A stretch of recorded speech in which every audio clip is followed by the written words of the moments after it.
বাংলাদেশে আর বাংলাদেশের বাইরে পৃথিবীর বিভিন্ন প্রান্তে যে যেখান থেকে চ্যানেলে দেখছেন আপনাদের সকলকে সাদর আমন্ত্রণ তৃতীয় মাত্রা দেখবার জন্যে।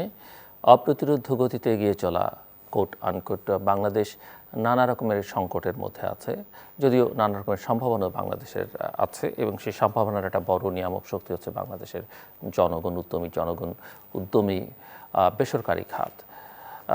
নিত্য প্রয়োজনীয় দ্রব্যমূল্যর বৃদ্ধি নিয়ে গত কয়েক মাস ধরেই গণমাধ্যমে আলোচনা হচ্ছে এবং মানুষের মধ্যে এক ধরনের নাবিশ্বাস আছে, সেটিকে আরও নতুন মাত্রা যোগ করেছে জ্বালানি তেলের মূল্য বৃদ্ধি। যদিও দুদিন আগে জ্বালানি তেলের মূল্য বৃদ্ধির যৌক্তিকতা নিয়ে প্রধানমন্ত্রী তার সংবাদ সম্মেলনে সুস্পষ্ট বক্তব্য রেখেছেন এবং আমরা জানি যে জ্বালানি তেলের মূল্য বৃদ্ধি নিত্য প্রয়োজনীয় দ্রব্যের মূল্য বৃদ্ধি নয়, নানান ক্ষেত্রে তার প্রভাব পড়েছে। পরিবহন খাতে বিশেষ করে খুব অত্যন্ত সুস্পষ্ট যে তার প্রভাব পড়েছে। বাংলাদেশের অর্থনৈতিক উন্নয়ন অগ্রযাত্রা কোভিডের ধাক্কা সামলে কতখানি ঘুরে দাঁড়াতে পারলো সেটি নিয়েও অনেকের মধ্যে নানা রকমের প্রশ্ন সংশয় আছে এবং বাংলাদেশে যে ধনী দরিদ্রের বৈষম্য বাড়ছে এবং সেটি মোটামুটিভাবে স্পষ্ট।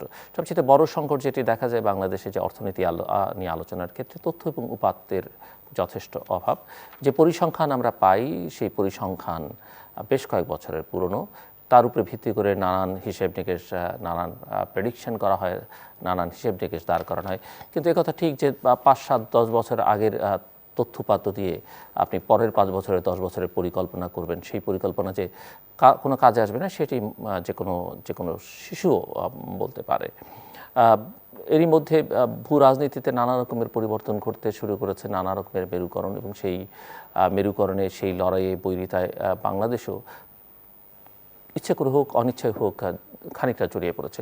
যদিও বাংলাদেশে মোটামুটিভাবে একটা নিরপেক্ষ অবস্থান নিয়ে চলবার চেষ্টা করছে, সবার সঙ্গে বন্ধুতা রক্ষা করবার চেষ্টা করছে, ভারসাম্য বজায় রেখে চলবার চেষ্টা করছে, সেটা কিন্তু কতটা কাজের কাজ হবে, কতটা ফলাফল দিবে সেটি এখন পর্যন্ত খুব একটা নিশ্চিত করে বলা যায় না। বাংলাদেশ কি কতটা ভারতের সঙ্গে থাকবে, কতটা চীনের সঙ্গে থাকবে বা কারোর সঙ্গে আদৌ থাকতে হবে কিনা, কিন্তু আমরা বুঝতে পারি যে বাংলাদেশকে ঘিরে ইতিমধ্যেই এই অঞ্চলের যে গুরুত্বপূর্ণ দেশগুলো আছে তাদের মধ্যে নানা রকমের টেনশন, নানা রকমের প্রশ্ন ইতিমধ্যেই লক্ষ্য করা যাচ্ছে এবং নানা রকমের তৎপরতা যারা খোঁজ খবর রাখেন তারা দেখতে পান।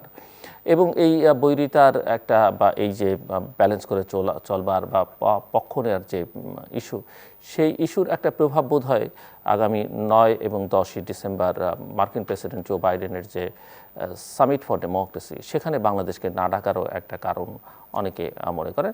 অনেকগুলো কারণ নিঃসন্দেহে বাংলাদেশের গণতান্ত্রিক অধিকার, মৌলিক অধিকার, নির্বাচনী ব্যবস্থা এগুলো একটা কারণ, কিন্তু এই আঞ্চলিক বা বিশ্ব রাজনীতিতে যে বৈরিতা প্রধান শক্তিগুলোর মধ্যে মার্কিন যুক্তরাষ্ট্র এবং চীনের মধ্যে, এই অঞ্চলে চীন এবং ভারতের মধ্যে সেই বৈরিতারও এক ধরনের প্রভাব থাকলেও থাকতে পারে বিশ্লেষকরা কেউ কেউ মনে করেন। কারণ যেখানে ভারত যাচ্ছে, যেখানে নেপাল যাচ্ছে, মালদ্বীপ যাচ্ছে, ইভেন পাকিস্তান যাচ্ছে, আমন্ত্রণ পেয়েছে, সেখানে বাংলাদেশ পায়নি। সব মিলিয়ে এরও একটা অর্থনৈতিক দিক নিশ্চয়ই আছে। এইসব বিষয় নিয়ে আমরা কথা বলবার জন্য আমার সঙ্গে স্টুডিওতে রয়েছেন আমার বায়ে বসা আছেন জাতীয় রাজস্ব বোর্ডের প্রাক্তন চেয়ারম্যান ডক্টর মোহাম্মদ আব্দুল মজিদ এবং আমার ডানে রয়েছেন ইস্ট ওয়েস্ট ইউনিভার্সিটির অর্থনীতির শিক্ষক পারভেজ করিম আব্বাসী। স্বাগত আপনাদের দুজনকে তৃতীয় মাত্রায়। ডক্টর মোহাম্মদ আব্দুল মজিদ, আমি একটু দ্রব্যমূল্যের মূল্যবৃদ্ধি নিয়ে আলোচনাটা করতে চাই এবং তার মধ্যে জ্বালানি তেলের মূল্যবৃদ্ধিটাও যুক্ত হয়েছে এবং এই যে প্রাইস অ্যাডজাস্টমেন্টের ক্ষেত্রে বাংলাদেশ খুব একটা কখনই ভালো কিছু দেখাতে পেরেছে বলে মনে হয় না। সমস্যাটা কোথায় আসলে? নিশ্চয়ই যেহেতু মুক্তবাজার অর্থনীতির চর্চা হচ্ছে, বিশ্ববাজারে নানান পণ্যের মূল্য বৃদ্ধির সঙ্গে সঙ্গে আমাদেরও সেটা অ্যাডজাস্ট করতে হয়, কিন্তু সাধারণভাবে মানুষের মধ্যে প্রশ্ন, ভারত যেখানে যদিও 5 টাকা তেলের দাম কমায়, আমার এখানে বাড়াতে হয় কেন? এবং সামগ্রিকভাবে দ্রব্যমূল্যের সাধারণ নিত্য প্রয়োজনীয় দ্রব্যের মূল্য আমরা কেন নিয়ন্ত্রণে রাখতে পারি না? ধন্যবাদ। দ্রব্যমূল্য এবং সাম্প্রতিক বিষয়াশয়, আসলে বিষয়টা আগের দশকে এক ধরনের ছিল, এখন এটা হয়ে গেছে রাজনৈতিক অর্থনীতির একটা বিষয়। কারণ দ্রব্যমূল্যকে কেন্দ্র করেই মানুষের মধ্যে তাদের যে অর্থনৈতিক জীবনযাত্রায় যে টানাপোড়েন সৃষ্টি হচ্ছে, সেটা কখনো কখনো কোনো দেশে হয়তো সহনীয় পর্যায়ে থাকে বলে সেটা এইভাবে এতটা হয় না, কিন্তু কখনো কখনো এটা অতিমাত্রায় একটা সাধারণ একটা যে ইন্ডেক্স, সেই ইন্ডেক্স যখন অতিমাত্রায় ফ্লাকচুয়েট করে তখন সেটার প্রভাবটা অর্থনীতির উপরে, অর্থনীতির কার্যক্রমের উপরে যেয়ে পড়ে। আমি যেমনটি বললাম যে এটা রাজনৈতিক অর্থনীতির একটা বিষয় হয়ে যায়, কেননা দ্রব্যমূল্য যখন বাড়ছে তখন স্বাভাবিকভাবে public perception towards the government অর্থাৎ নিয়ন্ত্রণকারীর সম্বন্ধে একটা বিরূপ ধারণা হয়, এবং সেই বিরূপ ধারণাটাকে ঠেকাবার জন্য ভালো ব্যাখ্যা যদি না দেওয়া যায় তাহলে সেটা অনেকটা জনমতকে খুব ইয়ে করে। দেখতে হবে হলিস্টিক্যালি যে দ্রব্যমূল্য বৃদ্ধি হওয়াতে অর্থনৈতিক অগ্রযাত্রায় বা জীবনযাপনে কী ধরনের প্রকৃত প্রতিক্রিয়া সৃষ্টি করছে। আমরা যদি দেখি আমাদের দেশের অধিকাংশ মানুষের আয় স্বাভাবিকভাবে, পৃথিবীর সব দেশের মানুষেরই অধিকাংশ মানুষেরই আয় কিন্তু সীমিত, আয়টা কিন্তু বাড়ে না ওইভাবে যেটা বাড়া উচিত না।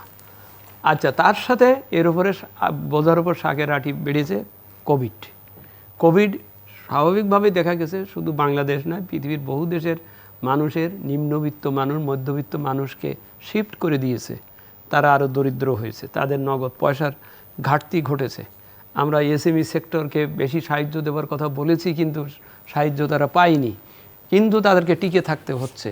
এইরকম ধরনের একটা পরিস্থিতিতে যখন দ্রব্যমূল্য বৃদ্ধিটা যদি তার স্বাভাবিক গতির মাত্রা ছাড়িয়ে যদি যায় তাহলেই এটার প্রতিক্রিয়াটা একটু অন্য ধরনের হয়, এবং সেটাকে কন্টেন্ট করার জন্যে হলিস্টিক্যালি দেখা দরকার সকল পক্ষ থেকে, অর্থাৎ পাবলিকের পারসেপশনটা যেন কোনো ভুল বোঝাবুঝির উপরে না গড়ে ওঠে যে না, ওই যে আপনি যেমনটি বললেন ভারতে 5 টাকা, আমার কেন 8 টাকা, বা ওখানে জিনিসপত্রের দাম বাড়লে ওর হয় আমার হয় না কেন। এগুলো কিন্তু একবারে অর্ডিনারি পাবলিকের কিন্তু মনের ভিতরে এটা আঘাত করে, খুব ভালো করে বোঝে।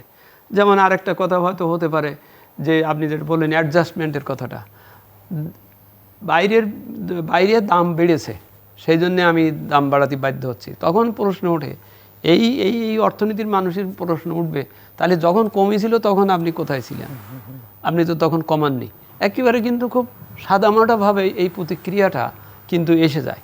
তো সেই জন্যেই যারা সিদ্ধান্ত নেবেন বা করবেন তাদেরও এটা থাকতে হবে, ইন্টারফেসিং থাকতে হবে যে কেন তিনি এটা বাড়াতে পারেছেন, এখানে যেসব মিসগিভিংস যে সমস্ত হচ্ছে সেইটা। কারণ ওই যে কথা আছে পেটে খেলে পিঠে সয়।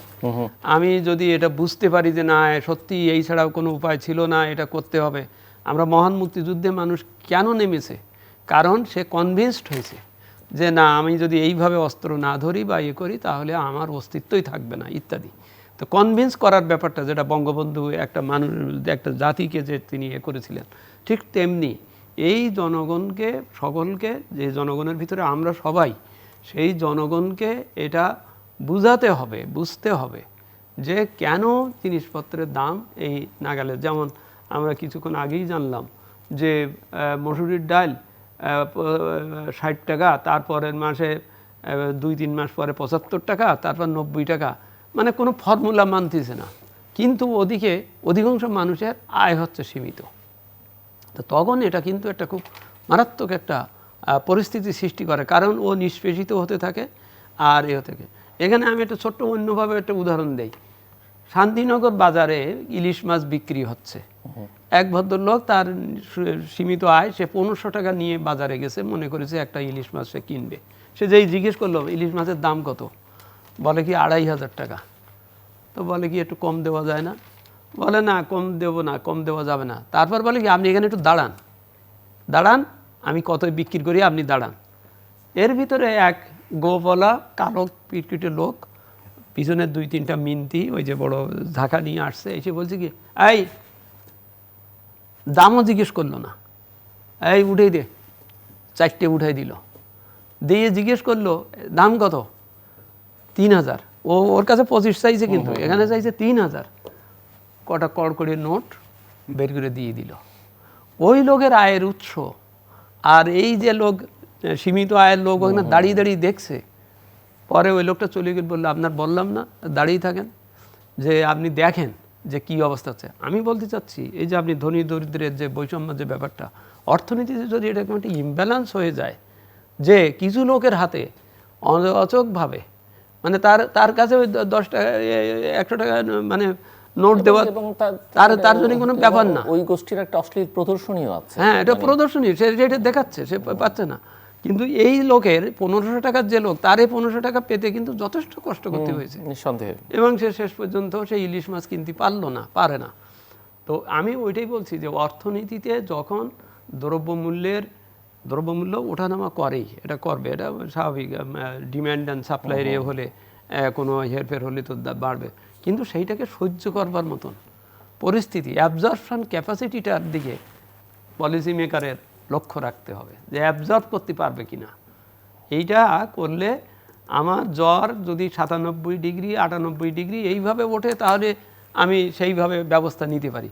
আমার জ্বর 97 ডিগ্রি থেকে হঠাৎ করে 105 ডিগ্রি হয়ে গেলে তো ওর তো মাথায় পানি দেওয়ার মানে সময়ও পাওয়া যাবে না, মানে এই ধরনের ব্যবস্থা হবে। তা সুতরাং অ্যাবজর্ব করবার যে ক্যাপাসিটিটা, সেইটা অর্থনীতি, এই যে ধনী দরিদ্রের বৈষম্যের যে বিষয়টা, অর্থনীতিতে যদি এরকম একটা সিচুয়েশন হয় যে একটু কিছু হলো, দেখা গেল সবাই মিলে কক্সবাজারে যেতে পারতেছে, সব করতেছে, এবং ওইটা দেখিয়ে যদি কোনো নীতি নির্ধারক বলেন ভালোই তো চলছে, এখন আপনি কতজন লোকের চলাচলকে দেখিয়ে আপনি ভালোই চলছে বলছেন?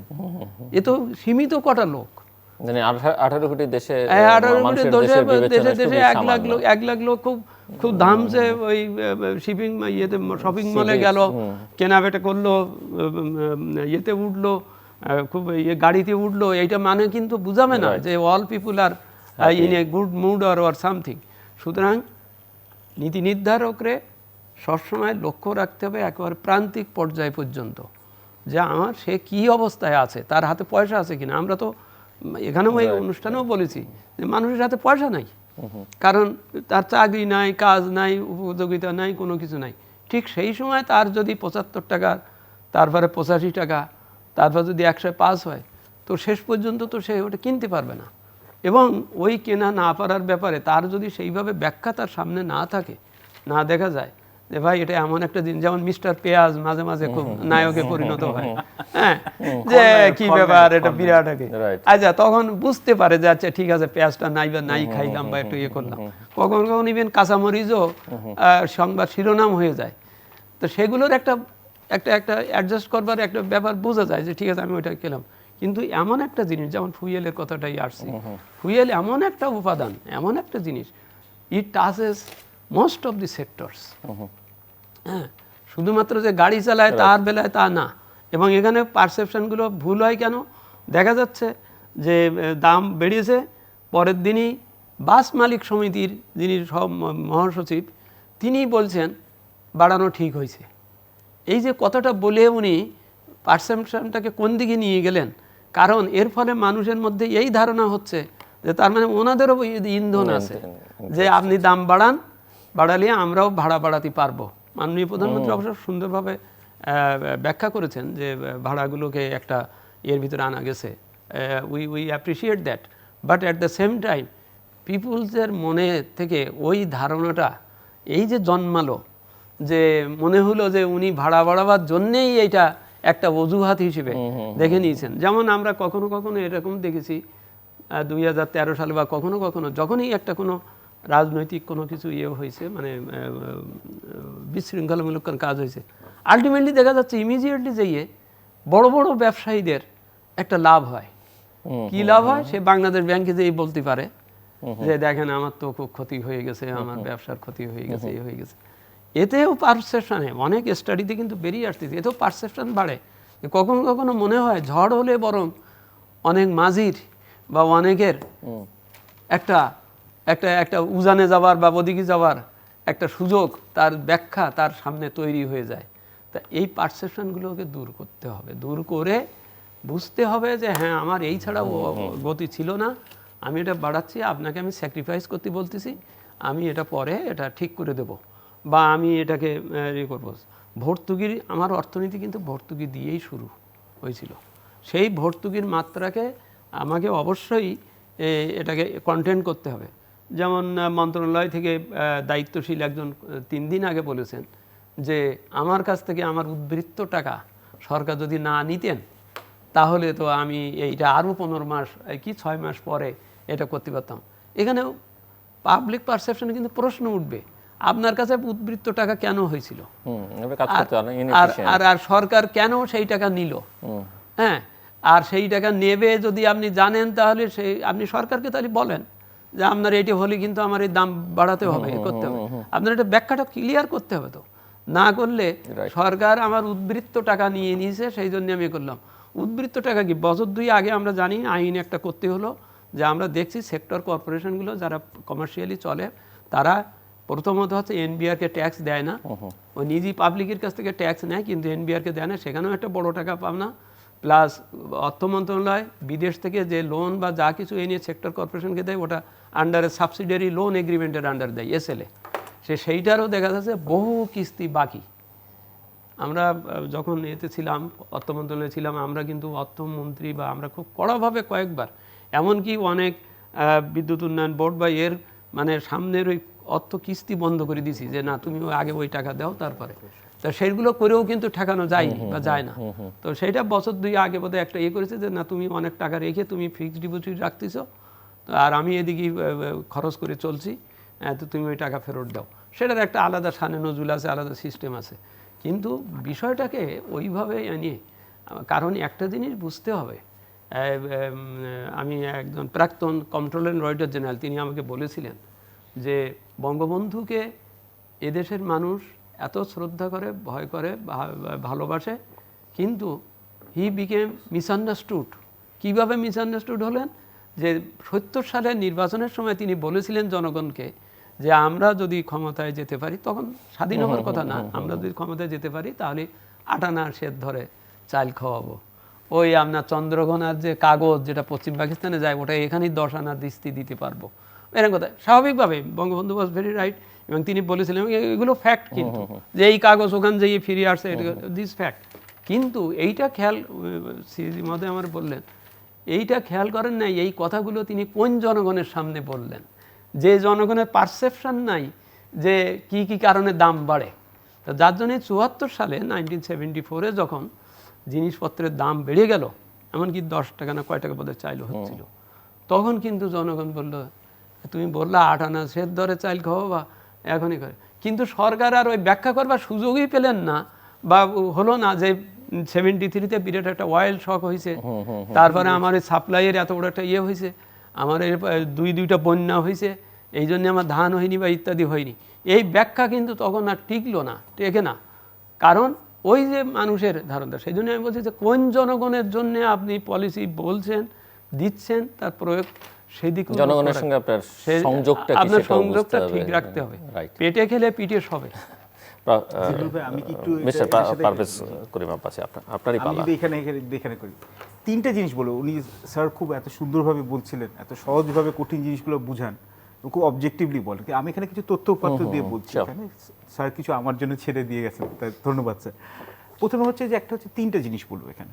একটা হচ্ছে যে কেন বিশ্ব বাজারে এখন হচ্ছে যে জ্বালানি তেলের দাম বেড়েছে, ওখান থেকে তো সব কিছু শুরু হচ্ছে। 2, আমাদেরকে কেন এখানে হচ্ছে আমরা এরকম নাজুক পরিস্থিতিতে পড়তে হলো যখন আমাদেরকে সরকার উপায়হীন হয়ে এখানে জিনিসের দামটা বাড়াতে হলো। এবং 3, স্যার যেটা বলছিলেন যে কোন কোন খাতে কী কীভাবে এটাকে আনুমানিকভাবে এটা এফেক্টটা পড়বে বা প্রভাবটা পড়বে, এই 3টা জিনিস। প্রথমত হচ্ছে যেটা অনেক দিন ছিল হচ্ছে যে আমরা সবাই জানি জিলুর ভাই, যে কোভিডের জন্য ওখানে হচ্ছে যে বিশ্ব অর্থনৈতিক গতিটা স্লোথ হয়ে গেছিলো, এবং তার জন্য যেটা ছিল হচ্ছে তেল বা জ্বালানির জন্য যেটা ছিল চাহিদাটা কমেছিল। এখন যেটা হচ্ছে পোস্ট প্যান্ডেমিক রিকভারি, চায়নার ইকোনমি ঘুরে আসছে, মানে ঘুরে দাঁড়িয়েছে, ভারতের অর্থনীতি ঘুরে দাঁড়িয়েছে, এখানে আমেরিকার ইকোনমি স্টেডি গ্রোথ দেখাচ্ছে, সেন্ট্রাল ইউরোপের এখানে বা ইউরোপ যে এখানে ইউর যে কোর ইকোনমিসগুলো আছে ওখানেও একটা রিকভারি করছে। তার জন্য হচ্ছে কি এখন ওদের জ্বালানি তেল এবং গ্যাসের জন্য কিন্তু ওদের সরবরাহ যে চাহিদাটা বেড়ে যাচ্ছে। আবার হচ্ছে রাশিয়ার সাথে আবার হচ্ছে বিভিন্ন ভূ রাজনৈতিক কারণে এখানে হচ্ছে নর্থ স্ট্রিম 2 যেখানে পারমিশন ওরা সার্টিফিকেশন দেন, ওখানে কিন্তু জার্মানিতে ফুয়েলের দাম সব জায়গায় বেড়ে গেছে। এটা একটা নক অন এফেক্ট পেরেছে, এবং এটা আমাদেরকেও এটা ইম্প্যাক্ট করেছে, কারণ আমরা এখনও কিন্তু ডিপেন্ডেন্ট, এটার উপর নির্ভরশীল হচ্ছে যে এই আপনাদের যে তেল, ডিজেল ইত্যাদি ইত্যাদি তেলগুলো আমরা হচ্ছে যে আমদানি করি। এটা হচ্ছে 1 নম্বরটা। 2 নম্বর যেখানে আমাদের এখানে যে সমস্যাটা হয়েছে ওখানে যে 23% যে ডিজেল আর এখানে এটা যে কেরোসিনের হাইকটা হয়েছে, স্যার যেটা বলছেন সব জায়গায় এখানে ওয়াইডলি এখানে সার্কুলেটেড হয়েছে। এখন আমাদের ডিজেলের উপর আমাদের এতটাই ডিপেন্ডেন্স, ডিজেলের উপর যে এত স্যার বলছিলেন যে আমাদের যে টোটাল যে জ্বালানি যে এখানে আমরা কনজিউম করি, ফুয়েল কনজাম্পশন করি, প্রায় 80% হচ্ছে ডিজেলের আমরা কনজিউম করি। এবং এর মধ্যে হচ্ছে আমরা ডিজেলের এখানে কি হচ্ছে 75% হচ্ছে বাস, ট্রাক, লঞ্চ, ট্রেনে এটা ইউজ করা হয়। তার মানে আপনি মানে বলছেন কতটা পরিবহন, স্যার তো বললেন কাহাত। এরপরে আবার আরেকটা জিনিস আছে, আমাদের কৃষি কাজে 99% যে সেচ পাম্প সব হচ্ছে ডিজেল চালিত। এবং সামনে কিন্তু আমাদের এই যে শুকনো মৌসুমে বড় ধানের এখানে সিজনটা শুরু হবে নভেম্বর ডিসেম্বরের সামনে। অনুমান করা হচ্ছে যে আমাদের এই বোরো ধান এখানে আমরা যখন এটা কাল্টিভেট করব, এখানে চাষাবাদের জন্য 15% আমাদের খরচ বেড়ে যাবে, চালের দাম কিন্তু বেড়ে যাওয়ার সম্ভাবনা আছে। তার মানে আবার কৃষি খাতেও কিন্তু আমাদের এক ধরনের চাপ আসছে। এছাড়া হচ্ছে যে ইলেকট্রিসিটি প্রোডাকশন যেটা আছে, ইলেকট্রিসিটি প্রোডাকশনের কস্টও বেড়ে যাবে।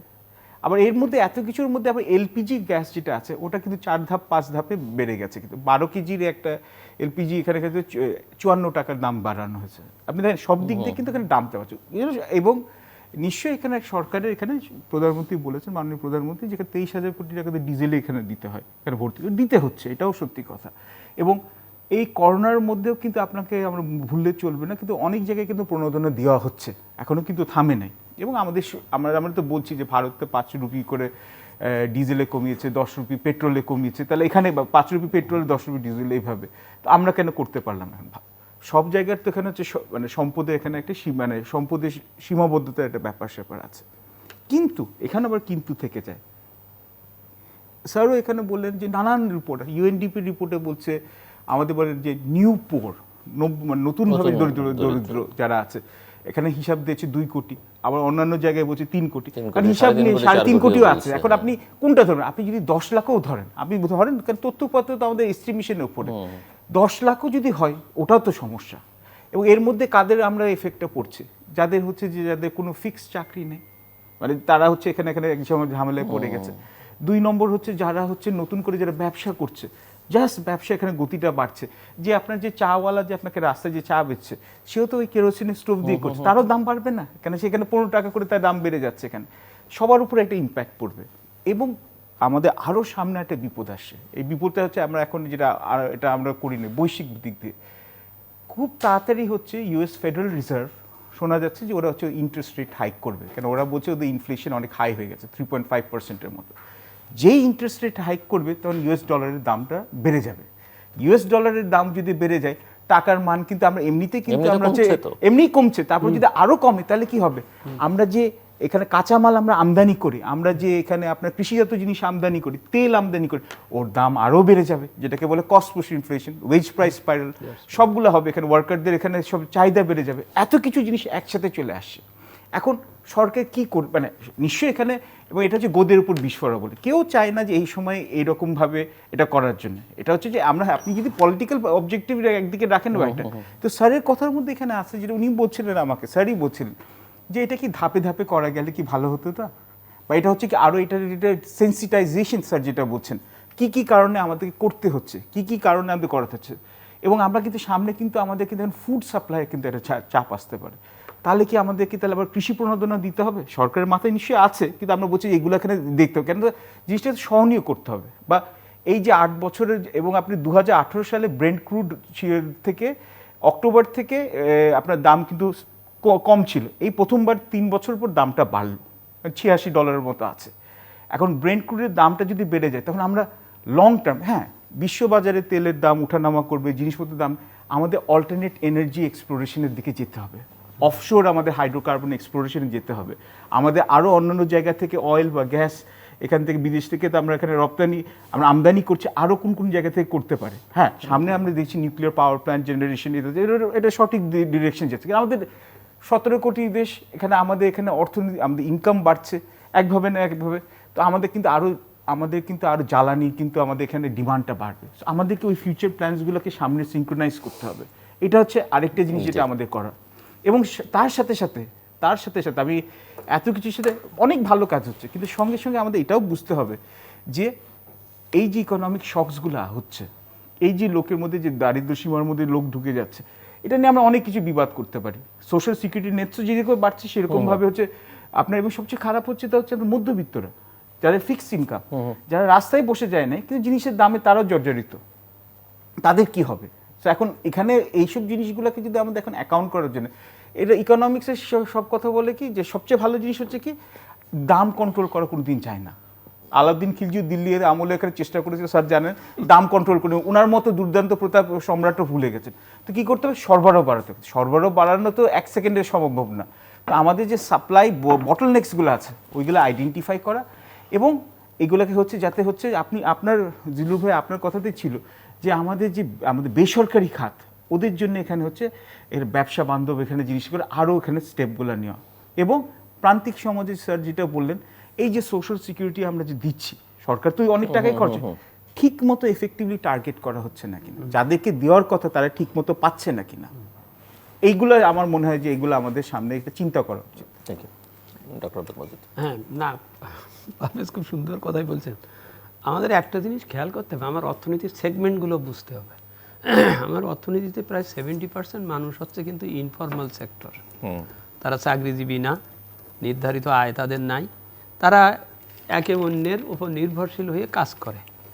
আপনি চা খাইতে চাইলে সে চা সরবরাহ করবে, আপনি একটা সার্ভিস চাচ্ছেন, এই যে রিক্সাওয়ালা চালবে, আপনার যদি রিক্সাওয়ালা রিক্সায় যদি আপনি না চড়েন বা তাহলে তো ওর চলবে না ইত্যাদি। তো সেই ইনফর্মাল সেক্টর যে অর্থনীতিতে বেশি বা এবং যাদের খুব ফিক্সড, তাদের জন্য অর্থনৈতিক পরিকল্পনাটা সিঙ্ক্রোনাইজেশনের ব্যাপারটা খুব গুরুত্বপূর্ণ। নিশ্চয়ই যুক্তি আছে বা থাকে নিশ্চয়ই, কারণ যারা নীতি নির্ধারক তারা তো হঠাৎ করে করেন না বা ভেবে করেন, কিন্তু সেটাকে ওইভাবে একটা দূরদৃষ্টি সম্পন্ন অবস্থাতে আমি একটা যুদ্ধে যদি নামি তখন আমার সবকটা সেক্টর দিক খেয়াল রাখতে হবে। আমার একটা দিকে যদি এটা দুর্বল পায় তাহলে ওখান দিয়ে শত্রুরা ঢুকে আমার হয়ে যাবে। তো সেই কারণেই বিষয়টা হচ্ছে হলিস্টিক্যালি দেখে, এবং যেখানে যেখানে কিছু কিছু জিনিস আছে আমি এখনই হয়তো পারবো না, কিন্তু আমার একটা পরিকল্পনা থাকতে হবে। আমি এইগুলো যদি মনে করি যে এটা করতে গেলে আমার এই সমস্যা হবে, তাহলে ওইটাকে ঠেকা দেওয়ার জন্য আমি কি কি করছি আমার সেই পরিকল্পনার সামনে আনতে হবে, বলতে হবে যে হ্যাঁ আমি এই বাধ্য হয়েই করেছি, কিন্তু আমি ওই দিক দিয়ে আপনাকে একটা দিচ্ছি, সুবিধা দিচ্ছি। এমনকি একথাও বলা যায় যে আমি যে ভর্তুকি দিচ্ছি তার মানে তো আমার বাজেটের উপরে চাপ পড়তেছে, আমি এই টাকা অন্য জায়গায় খরচ করতে পারতাম, তো সেই কারণে এখানে করছি। তাই এইটাকে অফসেট করার জন্যে এই হচ্ছে আমার পদক্ষেপ। তাহলে সেটা, এবং পরিকল্পনা ঠিক ওইভাবে আমরা যে প্রেক্ষিত পরিকল্পনা যে বলি, প্রেক্ষাপটকে যদি বিবেচনায় না নিয়ে যদি আমি পরিকল্পনা করি বা বলি, তাহলে সেইটার আর এক পর্যায়ে ছিল গ্রহণযোগ্যতা, আর এখন দেখা যাবে যে অসহনীয়তা হয়ে যাবে। কারণ আমার পকেটে যখন পয়সা থাকবে না, আমি যখন কিনতে পারবো না, তখন ওই 90 টাকার ডিম যদি 120 টাকা হয়, তো শেষ পর্যন্ত তো ডিম মানে মুরগিও মাইন্ড করবে যে যে যে আমার এই জিনিস তো বিক্রি হবে না বা হবে না, কারণ ক্রয় ক্ষমতা নাই। তা সুতরাং ক্রয় ক্ষমতা বাড়ানোর দিকেও খেয়াল রাখতে হবে, এবং একই সাথে কি কারণে এটা করা হচ্ছে সেটা ব্যাখ্যা আমি মনে করি এইসব ক্ষেত্রে, এটা আমরা অনেক আগের থেকেও সবসময় বলেছি, পাকিস্তান আমলেও কিন্তু এটা ছিল, সরকার কিন্তু time to time press note দিত, যে একটা জটিলতা আছে, পরিস্থিতি আছে, একটা প্রেস নোট দিত, দিয়ে কিন্তু বলতো যে আমি এই কারণে এইটা করেছি বা এটা হচ্ছে প্রেস নোট।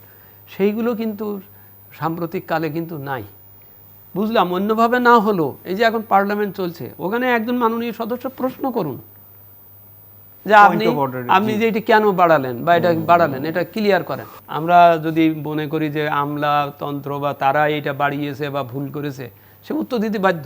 পরিষ্কার একটা ছোট্ট শ্বেতপত্র চাওয়া যেতে পারে যে আপনি 50 বছরে আপনি বলেন কোন কোন সময় আপনি কত দিয়েছেন, হ্যাঁ, দিয়ে দেখান আপনি যে হ্যাঁ এত দিয়েছি, আমার এত দেওয়া হয়েছে এদের, অর্থাৎ কোনো জায়গায় কোনো সুশাসনের অভাব আছে কি না, কোনোই আছে। কারণ মানুষ কিন্তু সন্দেহ করে ওইসব ব্যাপার থেকে, যে তার মনে যদি সন্দেহের উদ্রেক করে তখন সে কিন্তু নানানভাবে ওই জিনিসটাকে দেখার চেষ্টা করে।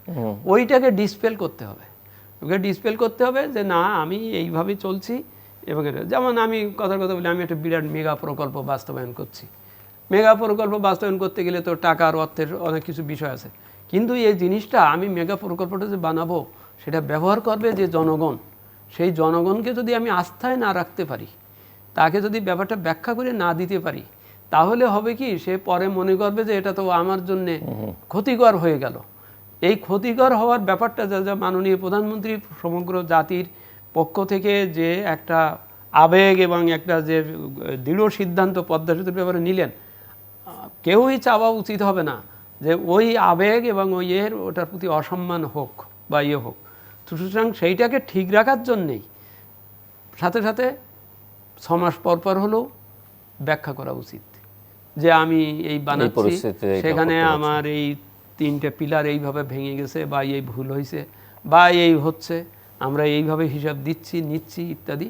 জনগণকে এটা মাননীয় আমাদের প্রয়াত জামিলুর রেজা চৌধুরী সাহেবকে উনি মারা যাওয়ার মাস 5-6 আগে উনি সর্বশেষ একটা বক্তৃতা আমাদের এশিয়াটিক সোসাইটিতে দিয়েছিলেন, এবং ওই দিন কিন্তু we heard from the horse's mouth.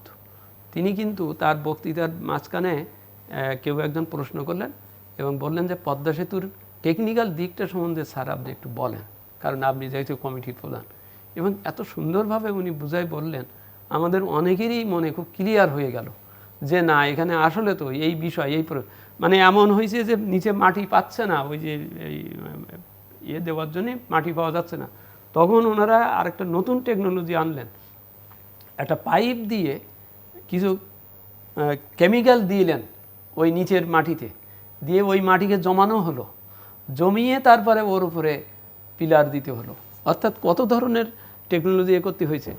Padma যে একটা খুব নদী, কি বলে, কীর্তিনাশা, তার এই বিষয়টা তো সকলের কাছে আমি মনে করি ভালো করে বললে বুঝতে পারবে যে হ্যাঁ এটা সমস্যাটা কোথায়। হ্যাঁ, সমস্যা কোথায়। এইটা না হয়ে যদি মানুষ এরকম দেখে যে আমি ফেরিতে পার হইতাম 200 টাকায় একটা গাড়ির আমার হতো, এখন পদ্মা সেতু হওয়ার পরে যেহেতু কস্ট বেড়ে গেছে বা যাচ্ছে, তখন যদি ওইটা 1200 টাকা হয়, দেন পিপুলস পারসেপশন, মানুষের এই যে একটা গর্ব, কয়েকদিন আগে বলছিলেন যে যমুনা সেতুতেও যে টোলের কারণে এখন অনেক ব্যবসা বন্ধ হয়ে যাচ্ছে, অনেক স্বাভাবিক, কারণ তো ওইভাবে পরিকল্পনা করেছে, ও বিনিয়োগের পরিকল্পনা ওইভাবেই করেছে, সে তো এখন আর ওই পরিকল্পনা অনুযায়ী চলতে পারবে না। তো সেই কারণেই এটার একটা ক্রাউডিং ইফেক্ট আছে, অন্য অন্য বিষয়ের ইফেক্ট আছে। এই জন্যই এই বিষয়গুলো স্পষ্ট করতে হবে। আমি মনে করি হলিস্টিক্যালি দেখে বিষয়গুলোকে ব্যাখ্যা করা, যে কারণ আমরা এটা জানি যে আমাদের অর্থনীতিতে সবসময় একটা সিন্ডিকেট বা আরও অন্য ধরনের পক্ষ থাকে। সেই পক্ষকে এই দ্রব্যমূল্য বৃদ্ধির সাথে কিন্তু সিন্ডিকেশন কিন্তু একটা বড় ফ্যাক্টর, এবং এই ফ্যাক্টরটার বিষয়টা যেমন আমি আরেকটা উদাহরণ দিই, ছোট উদাহরণ। 2008 সালে ব্যবসায়ীরা এসে বললেন যে আপনি এই ভোজ্য তেলে 15% ভ্যাট নিচ্ছেন, এইটা স্যার উঠাই দেন। দিলে তখন 300 টাকায় ওই 5 লিটারের এটা পাওয়া যেত। আমি বললাম খুব ভালো কথা, আমি ভ্যাট নেই তো জনগণের জন্যেই, এবং ভ্যাট নেই ওর কাছ থেকেই নেই, ওর জন্যেই নেই। অর্থাৎ আমি যদি এখন ভ্যাটটা কমাই, তার মানে ওর স্বার্থকে আমি করব, ওর আয়ের এটাকে করব, তা করব, ঠিক আছে। ওর এগেনস্টে যদি সে সত্যিই প্রতিদান পায়, তাহলে আমার কোনো আপত্তি নাই। আপনি আমার 150 টাকার স্ট্যাম্পে লিখে দেন, আমি সমিতিকে বলেছিলাম 150 টাকার স্ট্যাম্পে লিখে দেন যে আজকে আমি 15% ভ্যাট উঠাই দিলে 3-15-45, ওই যে 300 টাকার যেটা 3-15-45 টাকা কমে যাবে দাম, 255 টাকায় মানুষ এই জিনিস কিনতে পারবে। আপনি আমাকে এটা দেন, আপনি আমাকে এটা দিয়ে দেন, তাহলে ওই জনগণকে আমি বলবো যে ভাই তুমি এই ভ্যাটটা এটা স্যাক্রিফাইস করো, হ্যাঁ, ভ্যাটের আয়টা স্যাক্রিফাইস করো, তুমি ওখানে বেনিফিটটা পাবে। এটা ট্রেড অফ আর কি, হ্যাঁ, এটা করবে। তখন বলে কি, স্যার আমরা তো বিক্রি করি না, বিক্রি করে খুচরো দোকানদার, ও যদি স্যার কারো কাছ থেকে যদি বেশি নেয় আমি কিভাবে ঠেকাবো? তাই বললাম যেটা আপনি নিয়ন্ত্রণ করতে পারবেন না, সেখানে আপনি এই 15 টাকা চাচ্ছেন মানে কি, এই জনগণের এবং সরকারের আমাদের অর্থনীতির এইটা মাঝখানে পড়ে আপনি নিয়ে নেবেন, আর জনগণ যে সেই 300 টাকার তেল 300 টাকা সেখানেই থাকবে, এটা তো হবে না। তো সুতরাং এখানে সিন্ডিকেট আছে আমাদের অর্থনীতির, শুধু সিন্ডিকেটের দিকেও নজর রাখতে হবে। আমি জাস্ট একটু আলোচনাটা অন্য জায়গা থেকে আপনার কাছ থেকে শুনতে চাই। এই যে ভূ রাজনীতিতে যে নানান পরিবর্তন, মেরুকরণ যাই বলি না কেন হচ্ছে, এবং সেখানে যে সমস্যাগুলো আমরা দেখতে পাচ্ছি, এর প্রভাব আসলে বাংলাদেশের যে ইকোনমিক গ্রোথ বা ডেভেলপমেন্ট, সেই জায়গাটায় কোনো ধরনের আশঙ্কা আপনি দেখেন কি না? এই যে টানা হেস্টার একটা ব্যাপার আছে, মান অভিমানের ব্যাপার আছে, আমরা কিন্তু এগুলো এখন নানা রকমের প্রকাশ কিন্তু নানাভাবে দেখতে পাচ্ছি। তো সেই জায়গাটায় আমাদের অর্থনৈতিক ক্ষেত্রে কি ধরনের চ্যালেঞ্জেস আপনি দেখেন এবং সেখান থেকে এখন কি করা উচিত বলে আপনি মনে করেন? জিলু ভাই ধন্যবাদ। এটা সংক্ষিপ্তভাবে বলছি।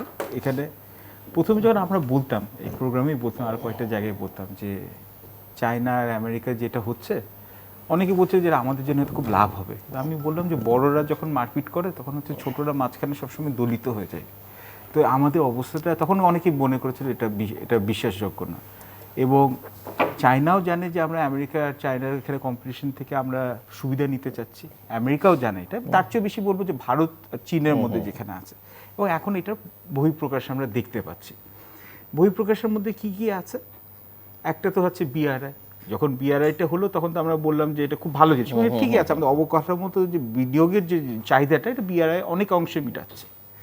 কিন্তু এর সাথে সাথে এটা হচ্ছে যে আমেরিকা এটা ধরে নিচ্ছে হচ্ছে একটা হচ্ছে ভূ রাজনৈতিক একটা হুমকি হিসাবে। এবং এখন তো স্পেসেও এখন কম্পিটিশন হচ্ছে, ওরা হচ্ছে যে এখানে অরবিটাল, এখানে যে ওয়েপন সিস্টেমে এখানে রাশিয়া করলো, আপনার চায়না করলো, এখন তো আবার আমেরিকা করছে।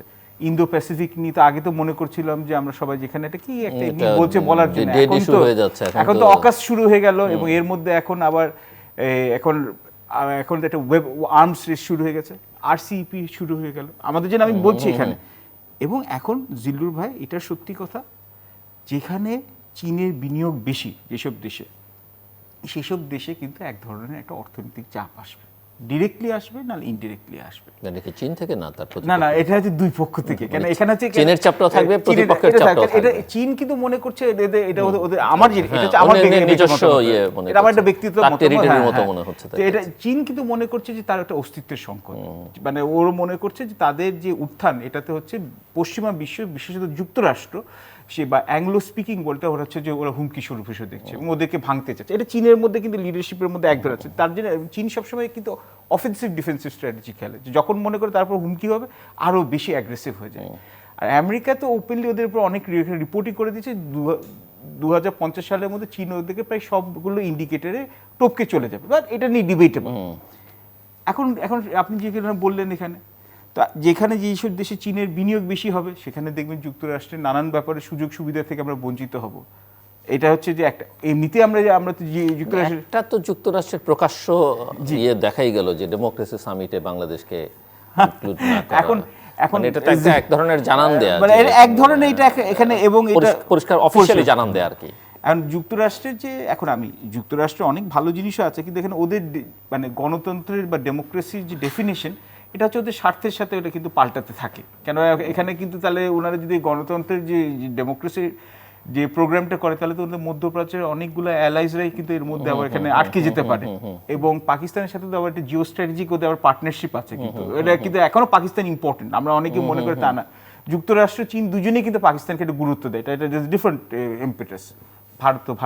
ভারতের সাথে তো আরও বেশি দরকারি আছে। তো কেন ওরা S-400 কিনে ফেললো, কিন্তু যুক্তরাষ্ট্র ওখান থেকে কোনো ইম্বার্গো আসুন। আমাদের এখন যেটা চিন্তা করতে হবে যে আমাদের যে ইগুলো আপনি ভূরাজনীতি চাপ, দেখুন ভিয়েতনাম হচ্ছে সবচেয়ে বেশি আমাদের সবচেয়ে বড় হুমকি, এক্সিস্টেনশিয়াল থ্রেট হিসেবে একদম। আরসিপিতেও আছে, যেখানে আমরা ঢুকেছি দেরিতে, আবার সিপিটিপিপিতেও আছে, এবং ওরা দুই জায়গা থেকে সুবিধা হচ্ছে। ওরা কিন্তু অলরেডি গার্মেন্টসে আমাদেরকে কিন্তু ওভারটেক করে গেছে। তো বিপদ হচ্ছে ওদের এক্সপোর্ট যেটা, রপ্তানিতে কিন্তু গার্মেন্টস মাত্র 12%, আমাদের রপ্তানিতে কিন্তু গার্মেন্টস হচ্ছে 86%। আমরা কিন্তু আমাদের এক্সপোর্ট ডাইভার্সিফিকেশন করতে পারি না, এবং আমাদের বেশিরভাগ মার্কেট কিন্তু এখনো পশ্চিমা বিশ্বে আছে। আমরা কিন্তু আমরা বলছি আমরা মার্কেট খুঁজছি, কিন্তু মার্কেট খুঁজে কিন্তু আমরা চাইনাতে আমরা কি মার্কেট করতে পারবো? আপনি যেটা বলছেন থ্রেট, যদি পশ্চিমা বিশ্ব থেকে কোনো থ্রেট আসে, তাহলে কিন্তু আমরা এটা আমাদের এখানে কেন একদম আছে, এখানে আরএমজি কে কেন্দ্র করে, এবং আমাদের ডাইভার্সিফিকেশন হচ্ছে না। এবং আমি এখন যে আমি বলছি যে এখানে আমরা ফ্রি ট্রেড এগ্রিমেন্ট দেখতে হবে, ফ্রি ট্রেড এগ্রিমেন্ট আমাদের জন্য সুবিধা কতটুকু আছে ওটাও দেখতে হবে। এবং এখন কিন্তু প্রত্যেকটা দেশেরই কিন্তু এটা চিন্তা করছে যে যারা এরকম যে ইন্দো প্যাসিফিক স্ট্র্যাটেজিতে নিয়ে যারা এখানে আমরা যেতে চাচ্ছি, মানে আমরা কোনো একটা দলের মধ্যে ঢুকতে চাই, অনেকে নন অ্যালাইন্ড মুভমেন্টের মতো একটা মুভমেন্ট দরকার হয়ে গেছে। কিন্তু বিপদ হচ্ছে, আগে তো ছিল হচ্ছে ইন্ডিয়া ছিল, ইন্দোনেশিয়া ছিল, ইজিপ্ট ছিল, ইউগোস্লাভিয়া ছিল, এখন কারা আছে? আমরা যে নন অ্যালাইনমেন্টের মধ্যে থাকতে চাইবো, এটা থিওরিতে বলা যায়, কিন্তু এখন তো হচ্ছে যে দুই দলের মধ্যে এখন নাই, মানে অ্যাকচুয়াল অর্থে নাই। এবং আমাদের কিন্তু এখন আমাদের এটা স্যারও বললেন এখন একটা পলিটিক্যাল ইকোনমি হয়ে গেছে, আর আমি বলি এটা ইন্টারন্যাশনাল পলিটিক্যাল ইকোনমি হয়ে গেছে, আন্তর্জাতিক রাজনৈতিক এটা অর্থনীতি। এটা এখান থেকে কিন্তু আপনার যুক্তরাষ্ট্রের কি হঠাৎ করে একটা স্যাংশন, যেমন আমি তো এইটা বলেছি ক্যাম্বোডিয়ার উপর স্যাংশন একের পর এক দিয়ে যাচ্ছে, কেন? ওটা চাইনিজের ওখানে হচ্ছে সাউথ চাইনা সি এখানে ওখানে ইনভেস্ট করেছে। এখন এখন তো এটা বিপদের বিষয়। আর এবং আবার আমেরিকাতে আরেকটা জিনিস, আজ একজন আসছে, আগে ছিল ট্রাম্প, উনি এক রকমের পলিসি করবেন, বাইডেন আরেক রকম পলিসি করবেন, কিন্তু একটা জিনিসই কিন্তু আমরা এই দুই প্রেসিডেন্টের আমরা বুঝে গেলাম, চায়না এখন তাদের জাতশত্রু হয়ে গেছে। ওরা অনেক ভাষাভাবে ভদ্রভাবে বলতে পারে এটা it is an open competition, এবং চায়নাও কিন্তু এখন আর ব্যাক আউট করবে না, রাশিয়া ওই রকম। এটাও লক্ষ্য করা যাচ্ছে যে চায়না তো আগে খুব পলিটিক্যাল ইন্টারফারেন্সের মধ্যে ছিল না, বাট এখন প্রকাশ্যে না হলে অপ্রকাশ্যে তারা ভেরি মাচ ইন পলিটিক্স। ফিলিপিন্সের সাথে তো আপনার এখন মানে তর্কাতর্কি এমন একটা জায়গায় চলে গেছে যে এখন হচ্ছে যেখানে ওদের দুতার্তে শেষের দিকে চলে গেছে, দেখবেন সে মুখোশ পাল্টে দিচ্ছে। ওরা কিন্তু ইউজুয়ালি আমেরিকার সাথেই যায়, এবং আমেরিকা এখন এই সাউথ চাইনা সি বা এশিয়াতে কিন্তু ওরা জানে যে এশিয়ার এখন অর্থনীতি উপরের দিকে যাবে, ওদের অর্থনীতি কিন্তু আস্তে আস্তে মানে ওদের ওই যে যেটা বলবো প্রোডাক্টিভিটি এখন আছে, কিন্তু ওরা বুঝতে পারছে যে ভবিষ্যতে ওদের ইকোনমি বাড়ানোর জন্য এশিয়াতে ওরা কিন্তু ওরা জায়গা ছাড়তে পারবে না, আর চায়না চাচ্ছে এশিয়াতে অন্তত ওদের আধিপত্যতে থাকুক। এই বিপদের মধ্যে তো আমাদেরকে তো এটা, এবং জিলুর ভাই এটা কেউ একা একদিন বলতে পারবে না, কারণ অনেকগুলো আননোন আছে, আর আমাদের অনেকগুলো কন্টিনজেন্সিগুলো কিন্তু জন্য এখন থেকেই প্ল্যান করা উচিত। ডক্টর মজিদ। হ্যাঁ, খুব সুন্দর আলোচনা শুনছিলাম।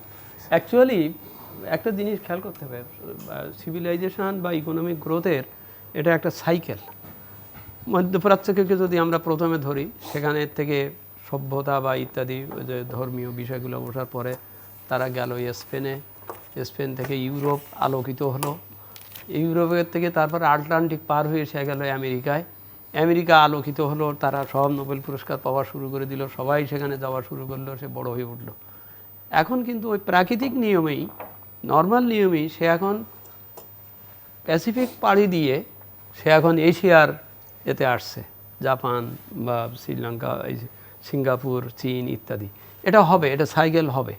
ফলে আমেরিকার পলিসিতে যেখানে এই ব্যাপারটা কিন্তু খুব গুরুত্বপূর্ণ, যে আমি তো এই কিছুদিন আগ পর্যন্ত খুব বড় লোক ছিলাম, এই গতকাল কিন্তু পেপারে আসছে যে ইউএসকে টপকিয়ে অর্থনীতি কিন্তু এখন চীন বড় হয়ে গেছে, ওর মাথায় কিন্তু অলরেডি এই দুশ্চিন্তার বিষয়টা এসে গেছে। তো সুতরাং ও অস্তগামী সূর্যও অস্তগামীই হবে। এখন সে ঠেকাবার জন্যে যা কিছু পারে সেই জন্যই সে এশিয়ার মধ্যে কনফ্লিক্ট সৃষ্টি করবে, যাতে এককভাবে না গড়ে উঠতে পারে সেটা করবে, এইগুলো করবে। আচ্ছা, এইগুলো করার জন্যেই আমরা যে জিনিসগুলো লক্ষ্য করছি, পারভেজ বলছেন, এইসব আঞ্চলিক ইউনিয়নগুলো কিন্তু দুর্বল হয়ে গেছে। যেমন আমাদের সার্ক, সে তো মানে মৃত পথযাত্রী। হ্যাঁ, আসিয়ান সে নিজেই কিন্তু এখন নানান ধরনের একটা এর ভিতরে পড়ছে, এবং মায়ানমারের অবস্থানটা সে আপেকের মানে আসিয়ানেরও সদস্য, আবার ওদিকে অন্যভাবে সেও কিন্তু একটা জিও পলিটিক্যাল পজিশনের ভিতরে সে আছে, এবং আসিয়ানের ঐক্য, এর ঐক্য। আমরা এখান থেকে একটা সিয়াকো করতে চেয়েছিলাম সাউথ এশিয়ান কান্ট্রি বেঁধে, সেটাও হচ্ছে না। বিসিআইএম করলাম, বিসিআইএমের ব্যাপারে আমি কয়েকবার বাংলাদেশে প্রতিনিধিত্ব করেছি, চীনে আমরা এটা আন্তর্দেশীয় স্টক এক্সচেঞ্জ, আমি যখন চিটাং স্টক এক্সচেঞ্জ ছিলাম, অনেক দূর এগিয়েছিলাম, কিন্তু সেখানেও দেখা গেল বিসিআইএম নামের মধ্যে, হ্যাঁ, সি বলে কি আই থাকলে আই ন থাকতাম, আমি থাকবো না, মানে সি মানে চায় না, বলছে কি আই থাকলে আমি নাই, ইন্ডিয়া থাকে। আচ্ছা, ইন্ডিয়া বলছে সি থাকলে আমি নাই। আমরা যে ওখানে যেই বলছি কথাটা, জিও পলিটিক্যাল ব্যাপারগুলো কেন ঘটছে, আমরা ওখানে যেই বলছি ঠিক আছে আপনি একটা এই যে আইআইবি যে ব্যাংকটা করা হলো, বহুবার কিন্তু আমাদেরকে ব্যাখ্যা দিতে হয়েছে এর কাছে, কেন এইটা করতেছি, কেন হচ্ছে ইত্যাদি ইত্যাদি। এটার কারণটা ওইটাই, ওই কে কার চাইতে কে কার দিকে যাচ্ছে, এই বিষয়টা শুরুই হয়েছে কিন্তু 90 দশকের শুরুর থেকে, যখন গর্বাচেভ সাহেবের পেরেস্ত্রোইকা যখন ফেল করে যে হয়ে গেল, যখন আমেরিকা ইউনিপোলার ওয়ার্ল্ড হয়ে গেল, আমরা 90 দশক পর্যন্ত কিন্তু এই তৃতীয় বিশ্বের দরিদ্র দেশগুলো কিন্তু জামাই আদরের মতো দুই পক্ষের কাছ থেকেই বৈদেশিক সাহায্য, সহায়তা সব কিছু পেত। যখন গর্বাচেভের মৃত্যু বা ওটা সাদ্দামের ওখানে যুদ্ধ হওয়ার ব্যাপারটা, এটা কিন্তু তারই প্রতিক্রিয়া। এই গর্বাচেভের মৃত্যু কিন্তু গর্বাচেভের রাশিয়ার জন্যই না, এটা তৃতীয় বিশ্বের ছোট দেশগুলোর কপাল পুড়েছে আর কি, কারণ তারা আর এখন দুই পক্ষের দাওয়াতটা পায় না, ওই এক পক্ষটুকু আর কি। তো সেই কারণে ওইভাবে থেকেই জিনিসটাকে আমি অন্যভাবে দেখি। সেটা হচ্ছে যে আমাকে বলা হচ্ছে, মানে দরিদ্র অনেক দেশে বলা হচ্ছে, এই তুমি তো ভালো, তুমি তুমি তুমি তুমি মধ্য আয়ের দেশে হয়ে যাও, তার মানে তোমার আমি ভবিষ্যতে সাহায্য দেবো না, আমার তোমার সাহায্য দিতে হবে না, তুমি বড় হও, তুমি নিজেকে চৌধুরী বলো, হ্যাঁ, তাহলে আমি তোমার কোনো জায়গায় দাওয়াত দেবো, কোনো জায়গায় দেবো না। এটাও কিন্তু একটা কারণ আপনি যখন বাইরের, আপনি দেখছেন আপনার ইন্ডিকেটর ঠিক নাই, আপনার সব অবস্থা খারাপ, অথচ আপনি ওখান থেকে দেখছেন সে সার্টিফিকেট দিচ্ছে, এই না তুমি তো হয়ে গেছো, বড় লোক হয়ে গেছো। কথা হচ্ছে আমি ছিলাম একজন দরিদ্র কৃষক বা ইত্যাদি, আমার কিছু দোষ খাসলত ইত্যাদি ছিল, আমি হঠাৎ করে বললাম চাচা আমি কিন্তু চৌধুরী হয়ে গেছি, অথচ আমার স্বভাব কিন্তু পাল্টায়নি। তো ফলে একটা সার্টেন টাইমে যেয়ে আমি কিন্তু খুব প্রচণ্ড একটা সমস্যায় পড়ে যাব, না ঘরকা না ঘটকা টাইপের। তা সুতরাং আমি যেটা আগামী সপ্তাহে বোধহয় আপনারা একটা করবেন, ওই যে এলডিসির ব্যাপারে, ব্যাপারটা এলডিসিতে উঠবেন ঠিক আছে, কারণ আপনাকে কিন্তু পুশ করতেছে যে আপনি ওঠেন, আপনাকে উৎসাহিত করতেছে, কিন্তু আপনি ওখানে উঠে টেকসই হবেন কিনা সেই প্রস্তুতি না, ওইটাই বলছি, আমি ওইটা দেখাচ্ছি যে দেখেন আমি তো চৌধুরী, আমি চৌধুরী হতে যাচ্ছি বলতেছি, কিন্তু চৌধুরী হতে গেলে যে আমার ছেলে মেয়ের লেখাপড়ার দরকার, টেকনোলজিক্যালি নলেজ দরকার, আমার দরকার, নইলে আমি চৌধুরী হয়ে তো ভাত পাবো না।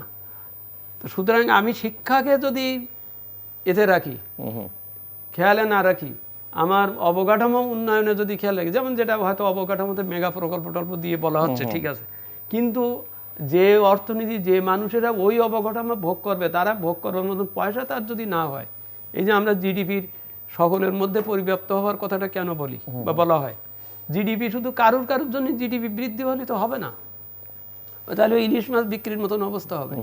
তো সেই কারণেই সকলকে সহনশীল করে, স্ট্রং করে তারপর আমাকে বলতে হবে আমি আমি আমি আমি চৌধুরী হচ্ছি, হ্যাঁ। তো সুতরাং আমি 24 সালের জায়গায় এটা 26 সাল হয়েছে, আমি প্রস্তুতি নিচ্ছি, কিন্তু আমার প্রস্তুতির ভিতরে কিন্তু ওই ফাঁক থেকে যাবে যদি আমার নিজেকে স্বয়ম্বর হওয়ার মতন গৌরব, গর্ব এবং শিক্ষা এবং দীক্ষা যদি আমি না নিয়ে উঠতে পারি। যেমন আমরা আমাদের জনসম্পদের ক্ষেত্রে দেখতে পাই, আমি জনসম্পদে একটা সারপ্লাস দেশ, অথচ সেই দেশ থেকে আমি আনস্কিল্ড ম্যান পাওয়ার পাঠাচ্ছি, আর প্রতিবেশী দেশের বা অন্য দেশের স্কিল্ড ম্যান পাওয়ার এসে আমার চাকরির ক্ষেত্রকে পয়মাল করে দিচ্ছে, পয়মাল করে দিয়ে আমার এখান থেকে সে $9 বিলিয়ন সে রেমিটেন্স নিয়ে যাচ্ছে। যে দেশ রেমিটেন্সের উপরে নির্ভর করার কথা বা আসে, সেই দেশ থেকেই আরো উল্টো রেমিটেন্স চলে যাচ্ছে। অর্থাৎ আমার এখানে পলিসিতে বিরাট ভুল হয়েছে, আমি স্মার্ট লোক বানাতে পারিনি, আমি করতে পারিনি। সুতরাং এই ভূ রাজনীতির প্রেক্ষাপটে এটাই বলতে হবে, করোনা কিন্তু এই জিনিসটা জানিয়ে দিয়ে গেছে যে লুক অ্যাট ইয়োর সেলফ, চাচা আপন বাঁচা, কথা দিয়ে হবে না।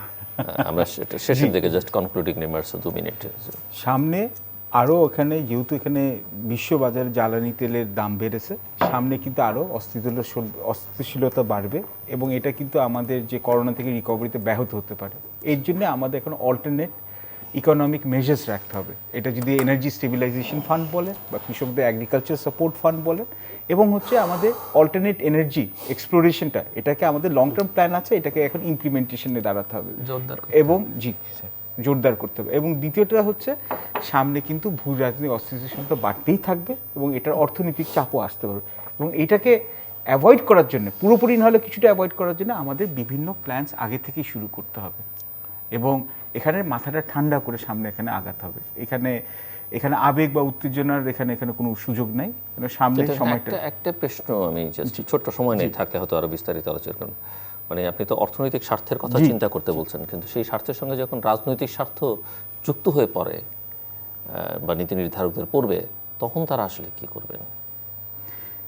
দেশ ভালো থাকলে সবাই ভালো থাকবে, এবং দেশ ভালো থাকার জন্য অর্থনীতিতে ভালো রাখার মতো ছাড়া কোনো উপায় নেই।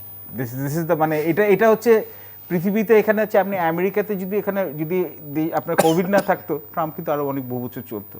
এবং আমাদের কিন্তু আপনার আরেকটা জিনিস, শুধু একটা শেষ কথা বলে দিই দিলুর ভাই, এখানে কিন্তু তরুণদের আধিক্য বেশি। আমরা যে ইউথ মেজরিটি বলি, dividend, ইউথ ডিভিডেন্ড, আমরা ডেমোগ্রাফিক ডিভিডেন্টটা যে নিব, এর জন্য কিন্তু আমাদেরকে ওদের জন্য, ওই ইউথদের জন্য চাকরি এবং ওই রকম শিক্ষাগত যোগ্যতা এবং ব্যবসা সুবিধা করতে হবে, ওই ড্রিমটা, এবং ওটার জন্য ওই এনেবলিং যে আমাদের এখানে বিজনেস ক্লাইমেট এবং ল অ্যান্ড অর্ডারটা রাখতে হবে। তো ওটার জন্য এটা চেষ্টা করতে হবে। ডক্টর মোহাম্মদ আব্দুল মজিদ, ছোট্ট কথা। ওই যে কথাই বলছিলাম যে করোনার 2 বছরে, এটা এর আগেও 1820 সালের যে ছিল, 1720 সালে যে বা 1920 সালের আর যে মহামারী ছিল, প্রত্যেকটা মহামারী কিন্তু একটা শিক্ষা দিয়ে গেছে, ইকোনমিতে, রাজনীতিতে, সব কিছুতে।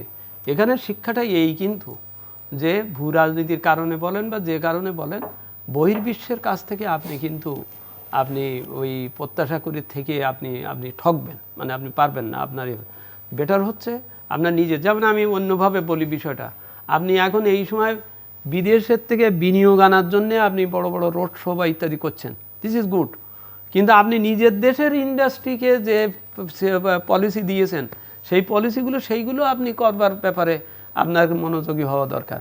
কারণ এখানে ভালোভাবে যদি স্পেশাল ইকোনমিক জোন বা এগুলো যদি গড়া যায়, আমার বিনিয়োগের অভাব হবে না, আমার লোকের চাকরি হবে। আপনি ওই স্পেশাল ইকোনমিক জোন বানাবার ব্যাপারে যে আপনি কতটা মনোযোগী, কতটা করে দিতে পাচ্ছেন, যেমন আমাদের যে যে মিরেশ্বরাইতে যেটা হয়েছে, ওই রকম ধরনের জিনিস গড়ার দিকে আপনার মনে, অর্থাৎ আবার বলছি, look at your self policy ছাড়া ওই বাইরের লোক এসে আমাকে কিছু করে দেবে এবং এটা হবে না। ভূ রাজনৈতিক দোহাই দিয়ে বলি বা যাই বলি, এটা কিন্তু সমস্যা হবে। আবার মন খারাপ করতে থাকবো যে আমাকে কেন দাওয়াত দিল। দর্শক, আমরা অনুষ্ঠানের শেষ প্রান্তে তৃতীয়ত সম্পর্কে আপনারা লিখতে পারেন ডাকে, SMS এর মাধ্যমে, ইন্টারনেট, আমাদের অফিসিয়াল ওয়েবসাইট অথবা সোশ্যাল মিডিয়াতে যেসব পেজ রয়েছে সেই সব পেজে আপনারা আপনাদের মতামত রাখতে পারেন। আর আপনাদের মতামত রাখতে পারেন সোশ্যাল মিডিয়ার বিভিন্ন পেজে। আপনারা যেমন যোগাযোগ রাখবেন, তৃতীয় মাত্রায় আপনি অনুষ্ঠান, যেটি আপনাদের মতামতে প্রচারিত হয়, সেই অনুষ্ঠানটি আপনারা নিয়মিত দেখতে পারেন। প্রতি বৃহস্পতিবার, শুক্রবার বাংলাদেশ রাত 2টায়, সোমবার সকাল 11:30, শুক্রবার দুপুর 1টায় দেখবার আমন্ত্রণ রইল। এবং সামাজিক যোগাযোগ মাধ্যমে ফেসবুক, টুইটার, ইউটিউব তৃতীয় মাত্রার সঙ্গে যুক্ত থাকতে পারেন নানাভাবে। ফেসবুক, টুইটারে তৃতীয় মাত্রা লাইভ স্ট্রিম হচ্ছে, ইউটিউবে আপনি যে কোনো সময় তৃতীয় মাত্রার যে কোনো পর্ব দেখতে পারেন, এই পর্ব সহ। এবং আইএস ডিভাইস থাকলে অ্যাপ স্টোর থেকে তৃতীয় মাত্রা অ্যাপটি ডাউনলোড করে নিতে পারেন, তৃতীয় মাত্রা দেখবার জন্য এবং অনুষ্ঠান সম্পর্কিত তথ্যাদি জানবার জন্য। মিস্টার পারভেজ করিম আব্বাসী এবং ডক্টর মোহাম্মদ আব্দুল মজিদ, অসংখ্য ধন্যবাদ এই আলোচনা অংশ নেবার জন্য। দর্শক, আমার অতিথিরা নানা বিষয় নিয়ে অত্যন্ত সহজবোধ্য ভাষায়, সোজা সাপটাভাবে, খোলামেলাভাবে দেশের অর্থনীতি নিয়ে কথা বলেছেন, পরিস্থিতিটাকে সেটা ব্যাখ্যা করবার চেষ্টা করেছেন এবং ওনারা বলবার চেষ্টা করেছেন যে মান অভিমান করে কষ্ট পেয়ে কোনো লাভ নেই। কে আমাকে দাওয়াত দিল, কোথায় আমি গণতান্ত্রিক না অগণতান্ত্রিক বলল, সেটিতে খুব বেশি যে যায় আসে তা নয়। দেশের মানুষ কী ভাবছে সেটি খুব গুরুত্বপূর্ণ। যে কারণে বলছেন যে লুক অ্যাট ইউরসেলফ, বা চাচা আপন প্রাণ বাঁচা। লুক অ্যাট ইউরসেলফ মানে হচ্ছে নিজের রেজিমের দিকে তাকানো নয়, দেশের দিকে মানে দলের দিকে তাকানো নয়, ব্যক্তির দিকে তাকানো, দেশের মানুষের দিকে তাকানো। দেশের মানুষ কতটা সুস্থিতি আছে, দেশের মানুষ আপনাকে কতটা বিশ্বাস করে, মানুষের আপনি কতটা আস্থা রাখতে পারছেন, সেরকম একটা পরিবেশ তৈরি করা। এই যে দ্রব্যমূল্য বৃদ্ধি হচ্ছে, কেন এটি বৃদ্ধি হলো, সেটি জনগণকে আপনি খোলামেলাভাবে বলবেন, একটা জবাবদিহিতার মধ্যে থাকবেন, মানুষ সেটি বিশ্বাস করবে। আপনি যদি যৌক্তিকভাবে সেটি ব্যাখ্যা করতে পারেন, কেন মানুষ বিশ্বাস করবে না। এবং ওনারা এই কথাও বলছেন যে নানা রকমের চাপ কিন্তু আসতে থাকবে। এই যে একটি সম্মেলনে দাওয়াত দিল না, এটি কিন্তু খুব ছোটোখাটো চাপ, এর বাইরে আরও বড় বড় রকমের চাপ, যেটি অর্থনীতিকে নানাভাবে বড় সমস্যায় ফেলতে পারে, নানান দিক থেকে আসতে পারে। আপনি আজকে যাকে মিত্র বলছেন তার চাপটাও মাথায় রাখতে হবে, যাকে আপনি দূরের মনে করছেন তার চাপটাও মাথায় রাখতে হবে। কাজেই চাপ মোকাবেলার জন্য এখন থেকে নানা রকমের পরিকল্পনা করতে হবে। কিন্তু যে পরিকল্পনাই আপনি করেন না কেন, সেই পরিকল্পনায় কিন্তু জনগণ যদি না থাকে, জনগণের অংশগ্রহণ যদি না থাকে, আস্থা যদি না থাকে, অর্থাৎ দেশের রাজনৈতিক প্রক্রিয়া, অর্থনৈতিক প্রক্রিয়া, উন্নয়ন প্রক্রিয়ায়, এমনকি নির্বাচনী প্রক্রিয়া যদি জনগণের অংশগ্রহণ আপনি নিশ্চিত না করতে পারেন, তাহলে আসলে এইসব চাপ কিন্তু ভবিষ্যতে মোকাবেলা খুব সহজতর হবে না।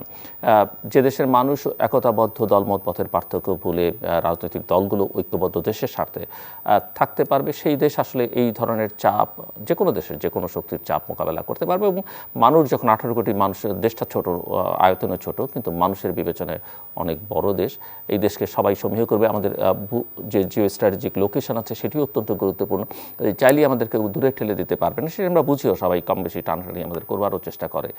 কাজে সেটি মাথায় রেখেই আসলে আমাদেরকে ওই জনগণকে সবার উপরে গুরুত্ব দিতে, এবং দেশের সবচেয়ে বড় শক্তি যে তরুণ শক্তি, যুব সমাজ, তাদের কথা মাথায় রাখতে হবে, তাদের কর্মসংস্থান নিশ্চিত করতে হবে, তাদের ভালো শিক্ষা স্বাস্থ্যের ব্যবস্থা করতে হবে, এবং তারা যেন এই দেশকে ঘিরে একটা স্বপ্ন দেখতে পারে সেরকম একটা আবহ তৈরি করতে হবে, এবং এর জন্য ওই জাতীয় ঐকমত্যের কোনো বিকল্প নেই। দর্শক আমাদের সঙ্গে থাকবার জন্য অসংখ্য ধন্যবাদ, আপনাদের সবার জন্য শুভ।